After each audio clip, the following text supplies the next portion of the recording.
26. Queridos, caminhada é o tema da nossa palavra de hoje. Quantos aqui fazem caminhada? Ô irmão, tem que fazer caminhada, rapaz. Tem um povo aí que é caminhador, né? Eles caminham, né? Tem irmãos que vai até, tudo é de carro, meu filho. Mora do lado da padaria, vai da padaria de carro. Tem uns irmãos, não vou contar quem, né? Que mora por perto aqui e vem de carro para a igreja. Rapaz do céu. Mas fazer caminhada é bom. E quando você faz uma caminhada, você começa como uma caminhada? Com o primeiro passo. Você começa pelo começo, não é verdade? Toda caminhada começa pelo começo. Daí tem, né, a caminhada em si, né, o trajeto, aquele momento que você vai, pega uma subida, começa a ficar meio ofegante, daí dá uma descidinha, começa o joelho meio reclamar, mas chega o final e quando você termina a tua caminhada, fala, uau, fiz 1 quilômetro, né? Mais uns 5 aí, né? A Tati agora está caminhando com a Milena, diz que estão andando. Quanto vocês iam fazer? 10 quilômetros semana que vem?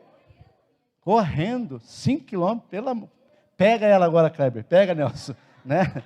Então, mas nós temos alguns atletas aqui profissionais, sempre profissionais aqui, que caminham, que correm, e é interessante que numa caminhada, sabe, nós vamos vendo a paisagem mudando.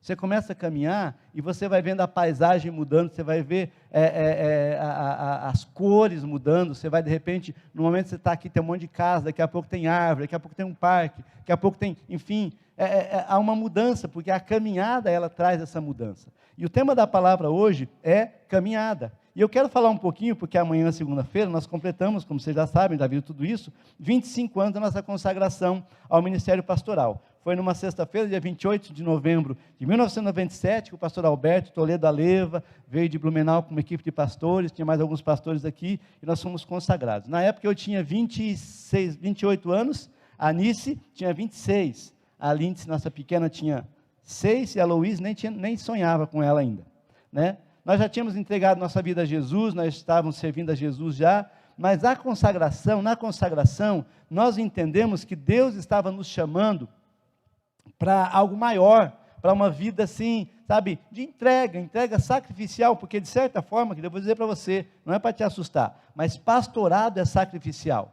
Não dá para ser pastor por hobby. Não, vou ser pastor, acho tão legal ser pastor, então de vez em quando agora eu vou fazer um cursinho online aí, faz EDM, viu? Fazer um cursinho online aí, e daí quando eu não tiver o que fazer, eu vou ser pastor. Não, irmão, você não pode ser pastor por hobby, e você também, quando é pastor, não pode priorizar o hobby. Não, eu sou pastor, mas o meu hobby é colecionar borboletas, como é que chama aquela borboleta lá? Monarca, borboleta monarca. Não, irmão, quando a pessoa é pastor, a prioridade dela são as ovelhas, é o chamado. Não dá para ser pastor e priorizar o enriquecimento. Não, eu vou enriquecer, eu vou ficar rico. Não, querido, porque na verdade o pastor precisa entregar a vida, entregar tudo ao Senhor. Não dá para ser pastor e priorizar a fama. Não dá para ser pastor e priorizar o lazer ou qualquer outra coisa, porque o chamado pastoral, ele exige sacrifício. Então, quando vocês estão aqui de manhã, já falaram um pouquinho, hoje falando, eu olho pelo retrovisor da nossa vida, eu posso enxergar muitas coisas que nós vivemos nessa caminhada, muitas mudanças de paisagem nessa caminhada. Eu posso me emocionar em lembrar de quantas vezes Deus permitiu nós passarmos por situações diferentes, situações boas, situações extraordinárias, muitos milagres, muitas coisas aconteceram, né? Durante muito tempo nós servimos, nós atendemos e nós ajudamos aqui a AMAS, Cantinho da Criança, da tia Silvia ali, e foi sempre uma bênção. A gente estava trabalhando lá, aconselhando, orando para as pessoas, e eu lembro que tinha lá, sempre no final de outubro, na época do Halloween, eles faziam lá o acampamento, acampa dentro, e daí para que as crianças pudessem ter um tempo com Deus ali, e a gente sempre estava participando, e acontecia muita coisa lá, e as crianças, elas eram batizadas com o Espírito Santo, e acontecia milagre, e era maravilhoso. Nós estávamos na intercessão sempre ali. Eu lembro que um dia eu estava na intercessão ali, estava orando, e daí veio uma menininha, a Laís, filha da Mona Lisa, e ela estava sentadinha assim, eu cheguei até lá, e eu abracei ela e comecei a orar com ela, e orei, e orando ali, aquela coisa assim, um mover tão gostoso, mas sem pretensão nenhuma. Daqui a pouco a Mona Lisa estava lá, a menininha saiu e foi para o lado da mãe, a mãe começou a chorar. Eu falei, meu Deus, será que eu belisquei a criança, será que eu fiz alguma coisa? A mãe ficou brava comigo, e a Mona Lisa falou, pastor, a Laís não andava. A Laís não andava. Você lembra, né, Eliane? Eliane estava lá, participava dos acampamentos, e ela começou a chorar, a Laís não andava. Milagres que Deus nos proporcionou participar, porque é Deus quem faz, sabe? E Deus nos permitiu viver muitas situações, casamento, batismo, apresentação de criança, nascimento de criança, chá de bebê, aniversário de 15 anos, enfim, saía fazer desencapetamento também. Eu lembro que uma vez, irmão, vou contar essa, Nelson. Uma vez, cara, eu estava voltando, não sei de onde, uma visita, e o Nelson me ligou: pastor, estou com uma pessoa endemoniada aqui em casa. O Nelson sempre arruma essas confusão, né? Parece que, ô irmão, vai arrumar essa confusão para a gente, né? Daí o Nelson, essa foi boa. Daí, beleza, daí o que aconteceu? Eu estava no caminho, liguei para o meu discipulador, falei: abençoado, estou indo expulsar um demônio, cobra aí, beleza, vamos estar orando aí, porque, irmão, não vai sozinho. Daí o Nelson me ligou, eu fui, mas eu liguei para o meu discipulador, falei: fica orando aí. Daí fomos lá, rapaz, a menina estava endemoniada, nós hora daqui, hora dali, hora daqui, hora dali, e vai, sai, capeta, e sai, e vai embora, em nome de Jesus, e, meu Deus, estava cansando já, daqui a pouco, a menina, nós oramos, a menina sentou no sofá e ficou quietinha assim, nós orando, eu sentado de um lado, o Nelson sentado do outro, e orando, aquele silêncio, daqui a pouco a menina fez assim, pá! Rapaz do céu, nós quase morremos de medo. Falei: Satanás, seu sujo miserável, fica assustando a gente. Daí, Deus nos deu um discernimento depois ali, que o problema era com o pai da menina ali. Daí Deus deu discernimento, daí nós oramos com o pai e a menina foi liberta. Mas foi bem engraçado, porque depois, cara, eu não aguentava de tanta risada de lembrar do nosso susto. Capeta é fogo, é terrível, Jaguara.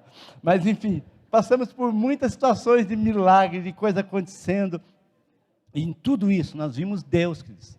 E uma coisa que nós sempre nos preocupamos nesses 25 anos, eu e minha família, foi de sempre ter cuidado para não desonrar a igreja, sempre cuidado para dar um bom testemunho, para ninguém falar: ai, o pastor daquela igreja, nossa, irmãos, nós não somos perfeitos, nós temos limitações, temos falhas, mas nós sempre cuidamos para nunca ser motivo de vergonha para a igreja, sabe, envergonhar vocês. Alguém fala do seu pastor assim: nossa, meu pastor, nem mude assunto. Não, irmãos, não porque nós somos melhores, de forma alguma, mas nós sempre honramos vocês, e procuramos dar um bom testemunho, e viver de forma que a nossa vida realmente possa, sabe, eu sou o que eu sou aqui, eu sou em casa, eu sou no futebol, eu sou em todo lugar, até no trânsito, estou melhorando também, né, porque eu sei, querido, que as pessoas, elas estão vendo, e Deus está vendo, eu preciso dar um bom testemunho. Então, nesses 25 anos que nós estamos completando amanhã, eu posso dizer: Ebenezer, até que nos ajudou o Senhor.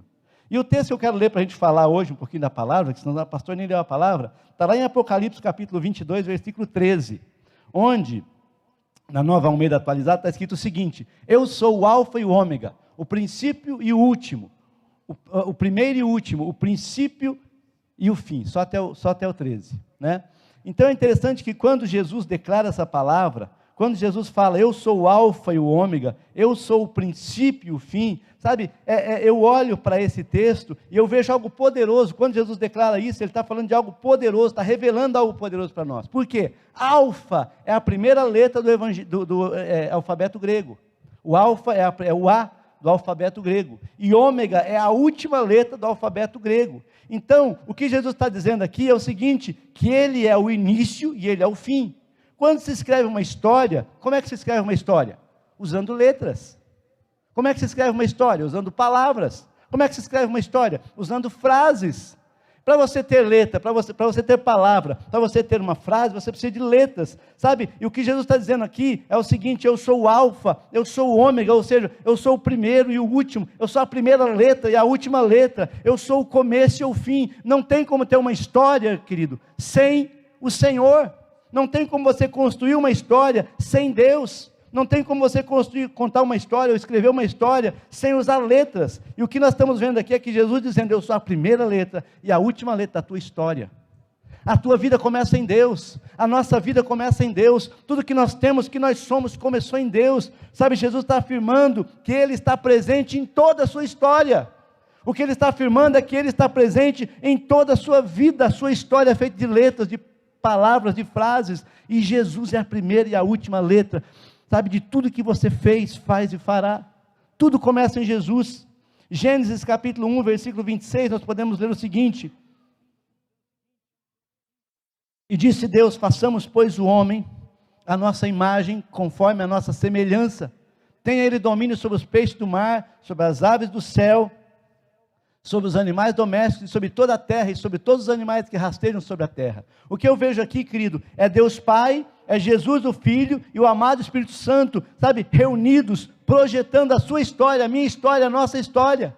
O que eu vejo em Gênesis 1, é Deus, sabe, projetando você, é Deus nos projetando, é Deus idealizando quem nós somos, querido, sabe, tudo começa em Deus, a tua vida começa em Deus, a nossa vida começa em Deus. Sabe, o grande problema da humanidade hoje, é que as pessoas estão querendo excluir Deus das suas vidas. Precisamos viver uma vida, sabe, nós somos pessoas que não precisam, não dependem de Deus. Sabe, nós não precisamos, nós somos, sabe, seres que caminham por aí, mas Deus não tem nada a ver com a história. Sabe, o grande mal da sociedade é isso, as pessoas querendo tirar Deus, excluir Deus das suas vidas. Eu vou dizer para você uma coisa, escute o que eu vou dizer para você, não tem como você ser algo, ser alguém, sem Deus. Ele é o alfa, Ele é o ômega, sem Ele não existe vida. A tua história começa em Deus, ainda que você seja ateu. A tua história começa em Deus, ainda que você não creia. A tua história começa em Deus, ainda que você fale assim, mas Deus, eu não quero saber de Deus. Porque diz lá em Gênesis, que no início, sabe, Deus disse, façamos o homem. E lá no Salmo 139, versículo 13, está escrito o seguinte, pois tu me formaste o meu interior, tu me teceste no ventre da minha mãe. E no versículo 16 do Salmo 139, fala o seguinte, os teus olhos viram a minha substância ainda informe, e no teu livro foram escritos todos os meus dias, cada um deles escrito e determinado, quando nenhum deles ainda existia. Meu querido, antes de você ser gerado no ventre da sua mãe, você foi gerado, sabe, no coração de Deus. Antes de você ser, sabe, gerado no útero da tua mãe, o Senhor já estava projetando, e diz o texto, todos os meus dias, cada um deles foi escrito, sabe, quando nenhum deles ainda existia. Ou seja, a sua vida vem de Deus, Ele é o alfa, Ele é o ômega, Ele é o começo, Ele é o fim. Não tem como você ser algo ou fazer algo sem Deus. Sabe, meu querido, sabe, quando eu olho para esse texto, eu começo a ver, sabe, Jesus é a base, Jesus é o alicerce, Jesus é o fundamento de uma vida plena, de uma vida abundante. No Evangelho de João capítulo 10, versículo 10, ele fala, o diabo vem para matar, roubar e destruir, mas ele fala, mas eu vim para que vocês tenham vida, e vida abundante. Sabe por que muitas vezes nós não vivemos a vida abundante? Porque Deus não é o princípio, Deus não é a prioridade. Muitas vezes nós não temos a vida abundante, porque nós, sabe, tudo é mais importante que Deus. Tudo é mais importante do que a palavra, do que a oração, do que vir à igreja. Irmãos, muita gente não vem na igreja. Não precisa, Deus está comigo. Claro que Deus está, porque Ele é onipresente. Mas quando nós nos reunimos como igreja, a gente vem para adorar o Senhor, para buscar a Deus, para clamar ao Senhor, e juntos nós somos corpo de Cristo. Você que pensou em deixar o Senhor, você que pensou em deixar Deus de lado, você que pensou, mas você acha que eu não preciso? Eu vou dizer para você, a vida plena, a vida genuína, a vida abundante, só está em Jesus. Ele veio para que tivéssemos vida abundante. Ou seja, só podemos alcançar essa vida com Jesus, porque Ele é o alfa, Ele é o ômega. O mundo tenta acabar com as nossas vidas muitas vezes, como eu citei João 10:10, o diabo vem para matar, roubar e destruir. O mundo tenta acabar com você. Muitas vezes o mundo tenta botar um ponto final na sua vida, mas só Jesus é o alfa, o começo, mas só Jesus é o ômega, é o fim. Tem um texto que eu amo demais, está lá no Evangelho de João, no capítulo 8, versículo 3 até o 11, eu quero ler com você todo esse texto. João 8, do 3 ao 11, diz o seguinte, então os escribas e fariseus trouxeram à presença dele, de Jesus, uma mulher surpreendida em adultério, e, fazendo-a ficar em pé no meio de todos, disseram a Jesus, mestre, essa mulher foi surpreendida em flagrante adultério. Na lei de Moisés, nos ordenou que tais mulheres sejam apedrejadas. E o Senhor, o que tem a dizer? Eles diziam isso, tentando, para terem do que acusar Jesus. Mas Jesus, inclinando-se, escrevia na terra com o dedo. Como eles insistiam na pergunta, Jesus se levantou e disse, quem de vocês estiver sem pecado, seja o primeiro a tirar uma pedra. E inclinando-se novamente, continuou a escrever no chão. Mas eles, ouvindo essa resposta, foram saindo um por um, a começar pelos mais velhos, até os últimos, ficando só ele, Jesus, e a mulher em pé diante dele. Versículo 10, levantando-se, Jesus perguntou à mulher, onde estão os seus acusadores? Onde estão eles? Ninguém te condenou? Ela respondeu, ninguém, Senhor. Então Jesus disse, também eu não te condeno, vá e não peques mais. Queridos, as pessoas, sabe, os fariseus, os escribas, a religião, sabe, eles queriam acabar com aquela mulher, queriam dar um fim à vida dela, não, acabou a vida dela, e levaram ela até Jesus, porque, vamos fazer o seguinte, levamos lá para Jesus, Jesus vai autenticar a nossa atitude espiritual, de defender a lei, de apedrejar essa pecadora. A mulher não foi acusada de ser pecadora, não havia uma suspeita, talvez, não, ela foi pega em pleno ato de adultério, e eles pegaram ela, levaram até Jesus, e Jesus vendo, sabe, aquela mulher, pensa, colocada no meio de uma multidão, todo mundo com pedra, para apedrejá-la, para acabar com a vida dela, e de repente, eles falam, Jesus, o que nós fazemos? A lei de Moisés manda apedrejar, o que o Senhor diz? Quer uma pedrinha, Jesus? Querido, Jesus olha para aquela mulher, e Jesus vê alguém que falhou, como você falhou, como eu falhei, como nós falhamos muitas vezes.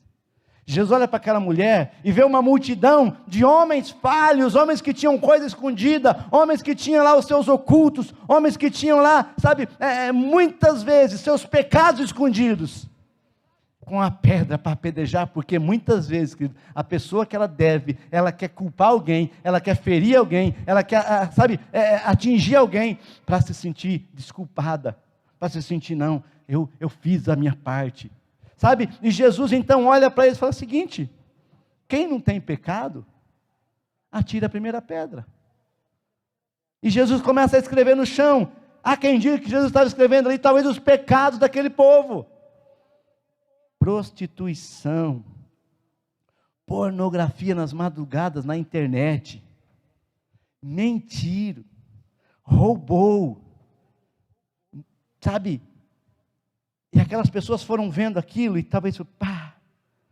como é que eu quero acusar alguém se eu também tenho falha?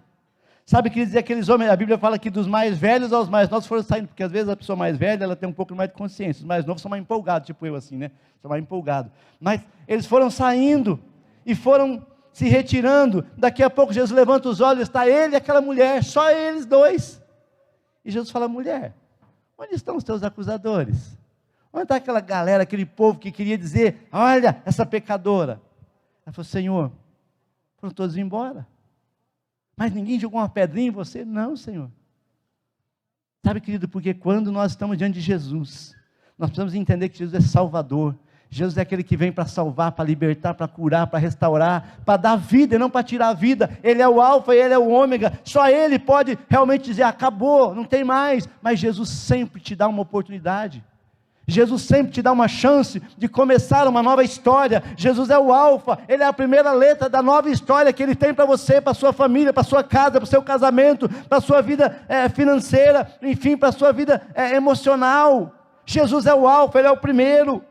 Então aquela multidão queria botar um fim na vida daquela mulher, mas ele falou, não, ainda não é a hora do ômega dela, ainda não é a hora do final dela, porque ele é o alfa, ele é o ômega. Só Jesus, meu amado, pode dizer assim, ponto final na tua vida. E o ponto final que Jesus quer dar na tua vida, é quando ele vai dizer assim, vinde bendito meu Pai, possui por herança o reino que está preparado, desde a fundação do século. Jesus quer salvar, Jesus quer libertar, Jesus quer curar, Jesus quer perdoar você, meu querido. Jesus é o alfa e o ômega, toda a história começa em Jesus e termina em Jesus. Jesus nos deu, sabe, a oportunidade de começar uma nova vida. Há 25 anos nós começamos, sabe, entregamos nossa vida a Jesus. Jesus começou a escrever uma história, não somos nós, é o Senhor. E na sua vida hoje, dia 27 de novembro, Jesus quer começar algo novo. Eu queria dizer para você, meu querido, que ele é o alfa, ele é o início de um novo tempo na sua vida. Sabe por quê? Porque o Espírito Santo fala ao meu coração, de pessoas que estão aqui, que já choraram tanto, já se decepcionaram tanto, já se frustraram tanto, já se desapontaram tanto, que tem vontade de parar e de desistir. Eu queria convidar você a ficar de pé, se você pode. Eu queria convidar você a fechar os seus olhos. Eu queria falar com você nessa noite, eu queria dizer para você aquilo que o Espírito Santo fala em meu coração. Tem muitas pessoas que acham que a sua vida acabou, seu casamento acabou, seu ministério acabou, o seu chamado acabou. Eu digo para você aquilo que a palavra fala, só Jesus, querido. Ele é o alfa, Ele é o ômega, Ele é o começo de uma nova vida para você. O Espírito Santo fala ao meu coração de pessoas aqui que vieram para a igreja hoje pensando: não dá mais, eu vou parar, eu vou desistir, não tem mais chance para mim. Sabe, talvez o que você veja são pessoas com pedra nas mãos, tentando te destruir, tentando acabar com a tua vida e com os teus sonhos. Mas Jesus é o alfa, Jesus é o ômega, Jesus é o início, Jesus é o fim. Jesus é aquele que nessa noite quer mudar a tua história. E se você quer, aleluia, que essa nova história seja escrita, levante a sua mão e fala: Jesus, eu quero que a minha vida seja escrita uma nova história.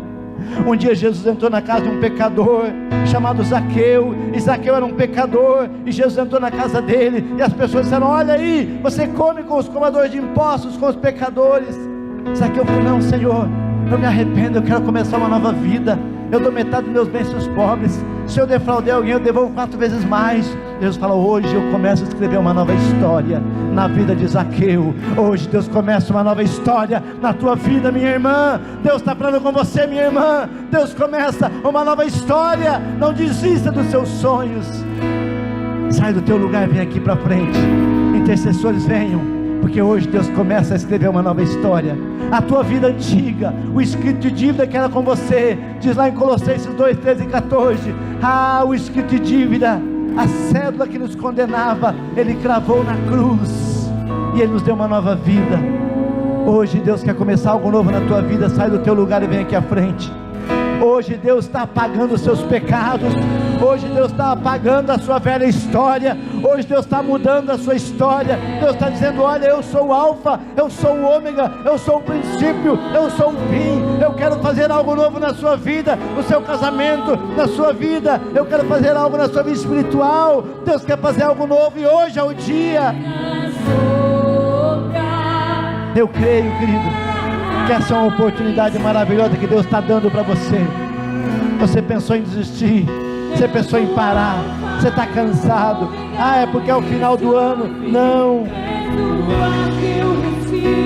Deus fala para você: eu quero fazer algo novo na sua vida hoje. Sai do teu lugar, irmã, é com você. Você que está na galeria, Deus está falando com você. Mas aqui não, Deus está chamando. Eu quero fazer algo novo em você hoje. Hoje é o dia, porque Ele rasgou a cédula, o escrito de dívida que nos era contrário, cravou na cruz, e expôs aos principais e potestades, e disse: eis que faço algo novo, eis que faço algo novo. Porque se alguém está em Cristo, nova criatura é. As coisas velhas passaram, tudo se fez novo. Deus tem algo novo na tua vida, irmão. Meu irmão, até quando você vai se esconder? Meu irmão, até quando você vai se esconder? Venha, como você está. Aquela mulher foi levada à presença de Jesus. Aleluia. Ele é o alfa e o ômega.